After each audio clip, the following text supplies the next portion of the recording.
Parliament మీటింగ్లో రేవంత్ రెడ్డి మీరు పెంచుకున్న మొక్క ఈ మొక్కను రక్షించుకోవాల్సిన బాధ్యత మీదే, అక్కడి నుంచి ఇక్కడి నుంచి బయలుదేరి నరకుతందుకు అని చెప్పేసి ఆయన మాట్లాడారు.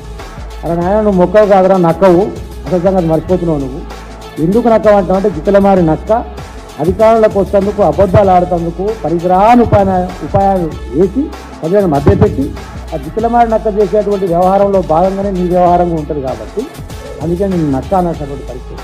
ఎందుకంటామంటే డిసెంబర్ 9 నాడు రాగానే 2 లక్షల రుణమాఫీ చెప్తాను. మళ్ళీ కొన్ని రోజులకు ఎమ్మటి అవుతుందా దాని లెక్కలు తీసుకున్నాయి 2 రోజులు కావాలన్నారు. జనవరి 6వ తారీఖు మాట్లాడి మళ్ళీ కొన్ని రోజులు కాగానే ఇప్పుడు కోడ్ వచ్చింది కదా అని చెప్పి నేను మాట్లాడి రాసి పెట్టుకొని బాండ్ పేపర్ లెక్కనే ఇక జీవో ఇచ్చినట్టుగానే అనుకొని 15 ఆగస్టు నాడు పక్కా చేసి అన్నాడు. 15 ఆగస్టు నాడు కూడా స్థానిక సంస్థల కోడ్ వస్తుంది కావచ్చు. మరి అప్పుడేం చెప్తాం? ఇంత మాట మారుస్తూ ఎన్నికల సందర్భానికి అనుగుణంగా ప్రజలను మోసం చేస్తున్నావు కాబట్టి నేను నచ్చ అంటున్నాను.